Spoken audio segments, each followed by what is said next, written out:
अस्सलाम वालेकुम जी। आज वज़ीर आज़म हाउस में एक इजलास होते रहते हैं, गपशप होती है, तो वहाँ पे गपशप के लिए वो बैठे सारे जहन जोड़ के। तो एलामिया सामने ये आया जी कि मीडिया बड़ा बदतमीज़ हो रहा है और खातून अव्वल को टारगेट किया जा रहा है। हाँ, अच्छा ख्याल आ गया खान साहब को। इनको कंट्रोल करने की ज़रूरत है यार। अब मज़ीद कितना कंट्रोल करना, लेकिन चलें, ये तलखी जिसकी तरफ इशारा है ना कि खातून अव्वल को टारगेट किया जा रहा है। खातून अव्वल को टारगेट मीडिया ने क्या करना, खान साहब टारगेट आपने किया था उनको जब आप उनके घर गए थे, और या फिर मानेका खानदान ने आपको टारगेट किया। अब वो खैर मैं उसकी तफसील में नहीं जाता, मतलब वो जो टारगेट आप कह रहे हैं ना, ये रास्ता आपने दिखाया है। जब आपको ये कहा जाता था, पोलाइटली कहा जाता था कि कोई शर्म, कोई लिहाज, कोई झिझक, ये जो जिन अल्फाज को बोलने से हिजाब आता था, जिन अल्फाज के बारे में यानी आदमी बेतकल्लुफ दोस्तों के दरमियान हुई हो तो बोल सकता है, घर में नहीं बोल सकता, उन अल्फाज को खान साहब आपने रोज़मर्रा की गुफ्तगू का हिस्सा बना दिया।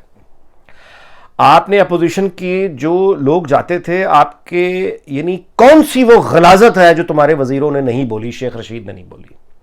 कौन सा वो गलीज ट्रेंड है जो मरियम नवाज पर तुमने नहीं चलवाया?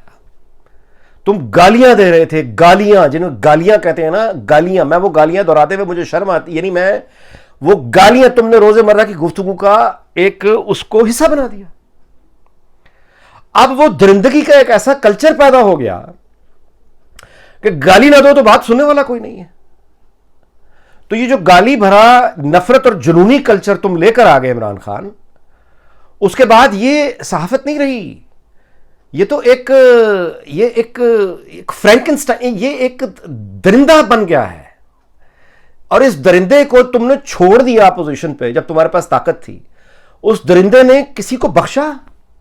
दरिंदा वो रवैया है जो लोगों में आया, यानी ये दरिंदों वाला रवैया लोगों में आ गया और उन्होंने किसी को नहीं बख्शा। गलीज तरीन अल्फाज उन्होंने इस्तेमाल किए। आज उस दरिंदे ने तुम्हें हल्की सी ऐसी लुक कराई है, ऐसे हल्का सा देखा है, तो तुम्हें इतनी तकलीफ हो गई। आज तुम कह रहे हो कि बदतमीजी हो रही है। अभी तो अल्फाज इस्तेमाल ही नहीं हुए खान साहब। अभी वो वाले अल्फाज जिन पर आपने बड़ी हौसला अफजाई की अपने मशीरों की, वजीरों की, जिन अल्फाज बोलने पर की, वो अल्फाज तो अभी किसी ने बोले ही नहीं है। अभी से इतनी तकलीफ हो रही है। सब्र करो, ये अल्फाज अभी बोले जाएंगे। एक को मार दोगे दूसरा उठेगा, दूसरे को मारोगे तीसरा उठेगा, तीसरे को मारोगे चौथा उठेगा। मारते चले जाओ। ये अल्फाज, ये बातें सुनने का आदी बनाओ खुद को। अब जो तुमने दूसरों के साथ किया था ना, अब वो तुम्हारे साथ होगा। खुद को आदी बनाओ। अभी तो हुकूमत है तुम्हारे पास, सिर्फ सतून पीछे से हटे हैं, थोड़ा सा अब न्यूट्रलिटी आई है, तो ये हो रहा है। आगे तैयारी करो, तुम्हारे साथ क्या होगा। जब तुम्हें बताया जाता था कि शर्म और हिजाब जो रह गया है इसको रहने दो, ये पलट के आएगा। अब वो आके उसने तुम्हें देखा है तो तुम्हारी चीखें निकल गई हैं। क्यों? तैयार करो ना अब हौसला। तुम 68 साल के आदमी, 70 के तो 71 के तो तुम हो गए हो, 65 साल की उम्र में बंदा रिटायर हो जाता है इस मुल्क में वैसे ही।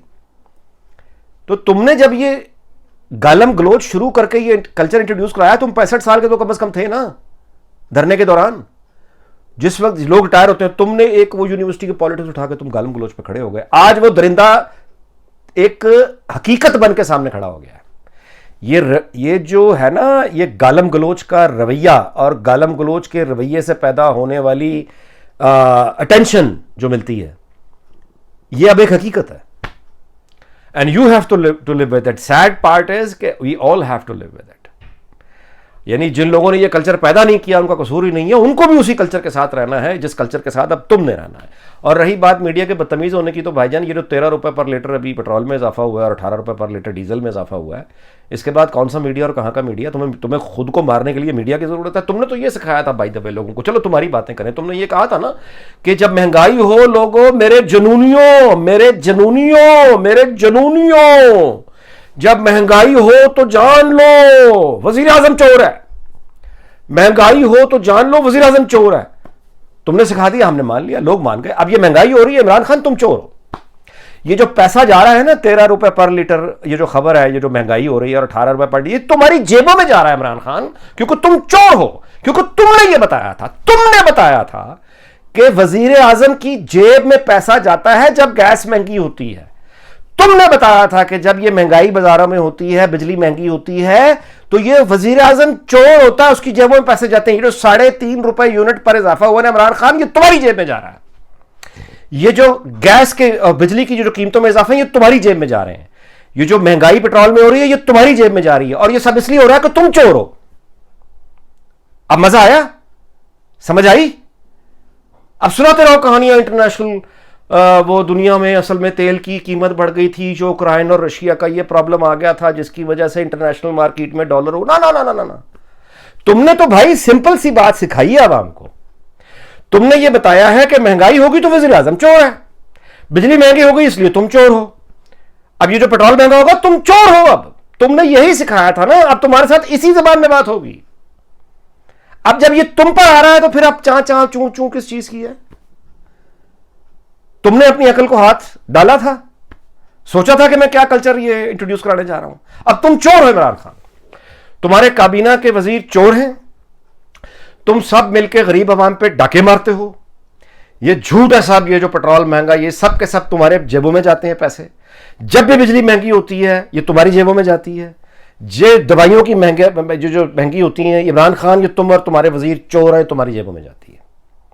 तुम्हें नहीं यह सिखाया था, तुम्हें नहीं यह सिखाया था। तो फिर जब तुम्हारे सीखे हुआ सबक दूसरे सीख जाएं और तुम्हारा ही सीखा हुआ सबक वो तुम्हें सिखाएं, तो फिर उस पर अब परेशान क्यों होते हो? आदी बनाओ ना खुद को। इस गलाजत के साथ अब हमें रहना है और तुम बच जाओ, ये क्यों हो भाई? जो गलाजत तुमने हमारे सरों पे डाली है, पूरे मुआशरे में डाल दी, नफरत की, जनून की, तुम उस आग से क्यों बचो? तुम भी तो जरा उसको मजा लो ना। फिर तुमने जो रवैये इंट्रोड्यूस किए हैं, अब जरा मजा लो। और अब तहरीक अदब एतमाद पर थोड़ी बात कर लें। तहरीक अदब एतमाद वैसे ये कमाल की है जी कि जिन लोगों ने पेश किया उनको बहुत कॉन्फिडेंट होना चाहिए, लेकिन वो वाला कॉन्फिडेंस देखने में नजर नहीं आ रहा। और हुकूमत जितनी घबराई हुई है, मेरा ख्याल है उतनी अपोजिशन भी घबराई हुई है। यानी दोनों ही प्लेयर्स घबराए हुए हैं। जो तहरीक एतमाद पेश करने जा रहे हैं उनके यहाँ भी हमें घबराहट लग रही है, एक दूसरे पे शक है कि पता नहीं होमवर्क है या नहीं, पता नहीं ये है या नहीं, पता नहीं उसकी फुर्तियाँ ये फुर्तियाँ। और हुकूमत जो है जिन्हें कॉन्फिडेंट होना चाहिए वो भी घबराए हुए हैं बहुत ज़्यादा। तो ज़ाहिर है इसका नतीजा कोई बहुत लंबा नहीं, ये काम चलेगा, बहुत जल्दी पता चल जाएगा। लेकिन मैं आपसे गुजारिश करूं कि असल बात ये है कि मतलब ये चेहरे बदल भी जाएं, अगर लोगों को रिलीफ नहीं मिलेगा, अगर पीस नहीं आएगा, अगर महंगाई इस तरह ही बढ़ती चली जाएगी, और अगर अपोजिशन भी एक नई हुकूमत बनाने के बाद रिलीफ ना दे पाई, तो मैं आपसे गुजारिश करूं कि ये 4 या 3 महीने की बात है, 5 महीने 4 महीने में मौजूदा हुकूमत भी, यानी आने वाली हुकूमत अगर कोई आई तो वो भी कंट्रोवर्शियल हो जाएगी।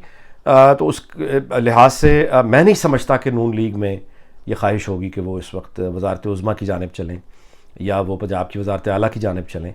वजारत आला तो मेरा ख्याल है कि वो परवेज़ इलाही को आराम से मतलब है ऑफ़र कर सकते हैं। लेकिन मोनिस इलाही का जो आज एक तजदीद अहद वाला बयान आया ना, इमरान खान एक तकरीब में बैठे हुए थे, वैलेंटाइंस डे पे इमरान खान बैठे हैं तकरीब में, और मोनिस इलाही ने अपना दिल निकाल के सबके सामने उनको उनके कदमों में रखा और उनको मुखातिब करके ये कहा कि देखिए वो कुछ लुब लुबाब यही था कि दिल दिया है जहाँ भी देंगे या सनम तेरे लिए। बेसिकली मोनिस इलाही उनको, इमरान खान को ये कह रहे थे कि देखिए जनाब, घर पे लोग आते हैं, हम रवायती लोग हैं, हमें मिलना तो पड़ता ही है, लेकिन हैं आपके साथ ही, वैलेंटाइंस डे को भी देखें हम आपके साथ हैं।